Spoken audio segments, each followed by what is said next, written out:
مالک اللہ ہے. جب تمہاری ابتدا اور انتہا کا مالک اللہ ہے تو درمیان میں تمام چیزوں کا مالک بھی اللہ ہی ہوا. انسانی زندگی کے تمام لوازمات اللہ کے قبضہ میں ہیں، اسی کے تصرف میں ہیں، تو پھر اس کے ساتھ دوسروں کو شریک کیوں ٹھہراتے ہو؟ اللہ تعالیٰ کی وحدانیت اور اللہ تعالیٰ کی قدرت کی یہ بڑی دلیل ہے. اللہ تعالیٰ نے غور و فکر کرنے کا تذکرہ فرمایا. آگے فرمایا اپنی وحدانیت کی دوسری دلیل ہدایت اور رہنمائی کے اعتبار سے بیان فرمائی. اے نبی جی صلی اللہ علیہ وسلم قل، آپ فرما دیجئے، ان سے پوچھئے هل من شرکائکم من یہدی الی الحق، کیا تمہارے شریکوں میں سے کوئی ہے جو حق کی طرف رہنمائی کرتا ہو؟ حق کا بڑا وسیع مفہوم ہے. حق اس چیز کو کہتے ہیں جو ثابت ہو، مضبوط ہو، ٹھوس ہو، اٹل ہو، صحیح ہو. حق کی طرف رہنمائی یعنی صحیح قانون، صحیح راستے پر چلنے کی تلقین. تو فرمایا کہ تمہارے معبود جو باطل معبود ہیں ان میں سے کوئی ایسا ہے جو حق کی دعوت دے؟ اور اس سوال کا جواب بھی اللہ نے اپنے نبی کی زبان سے دلوایا. قل اللہ، اے نبی جی آپ فرما دیجئے، یہدی للحق، کہ وہ اللہ ہی ہے جو حق کی طرف رہنمائی کرتا ہے، اس کے علاوہ حق کی طرف رہنمائی کرنے والا بھی کوئی نہیں. آگے دوسرا سوال،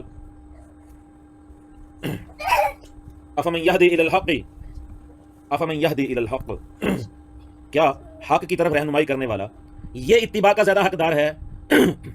ام لا یہدی الا ان یہدی، یا وہ زیادہ حقدار ہے جو خود تو راستہ نہیں پاتا بلکہ اس کو بھی راستہ دکھایا جاتا ہے؟ جواب بڑا واضح ہے کہ اتباع کے لائق تو وہی ذات ہوگی جو خود حق پر ہو اور حق کی طرف رہنمائی کی دعوت دے. یہ ہے اتباع کے لائق. اور وہ ذات ہدایت عبادت کے لائق نہیں جو خود ہدایت کا محتاج ہو. حق کی طرف رہنمائی کرنے والی ذات اللہ تعالیٰ کی ہے اور وہی قابل اتباع ہے. یہ معبودان باطلہ تو خود ہدایت کے محتاج ہیں، تو ان کا اتباع کیسے ہو سکتا ہے؟ یہ معبودان باطلہ مٹی سے بنے ہیں، پتھر سے بنے ہیں، لکڑی سے بنے ہیں، بے جان بت ہیں جو اپنی جگہ سے ہلنے کی طاقت نہیں رکھتے.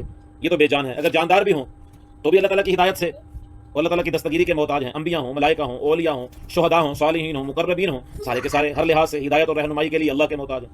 اب تم خود ہی فیصلہ کرو کہ اتباع کے لائق کون؟ کیا اس کی اتباع ہونی چاہیے جو راہ حق کی طرف رہنمائی کرتا ہے، یا وہ جو خود رہنمائی کا محتاج ہو؟ سورہ فاتحہ ہم ہر نماز میں نہیں بلکہ ہر رکعت میں پڑھتے ہیں، اور سورہ فاتحہ کا آخری حصہ اللہ تعالیٰ نے اپنے بندے کی زبان سے کہلوایا ہے، اے مولا کریم اہدنا الصراط المستقیم، یعنی سیدھے راستے کی طرف ہماری رہنمائی فرما. گویا کہ ہم ہر بات میں اس کی رہنمائی کے محتاج ہیں. اور اللہ تعالیٰ سے ہم نے ہدایت کی دعا مانگی، اللہ تعالیٰ نے دعا قبول فرمائی. اور ذالک الکتاب لا ریب فیہ، یہ کتاب یہ تمہاری رہنمائی کے لیے ہے، اس میں کوئی شک نہیں. ھدی للمتقین. فما لکم کیف تحکمون، تمہیں کیا ہو گیا، کس طرح کے فیصلے کرتے ہو؟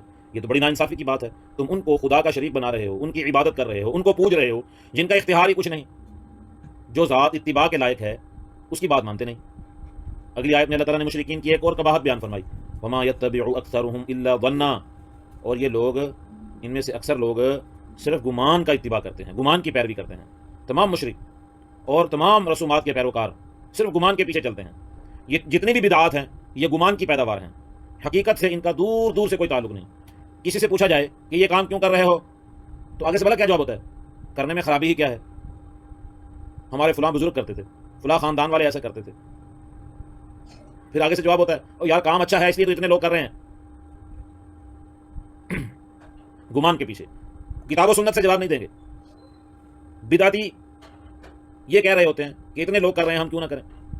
اللہ تعالیٰ نے فرمایا ان الظن لا یغنی من الحق شیئا، حق کے مقابلے میں، حق جب حق سامنے ہو تو اس کے مقابلے میں گمان وہ کچھ فائدہ نہیں دیتا.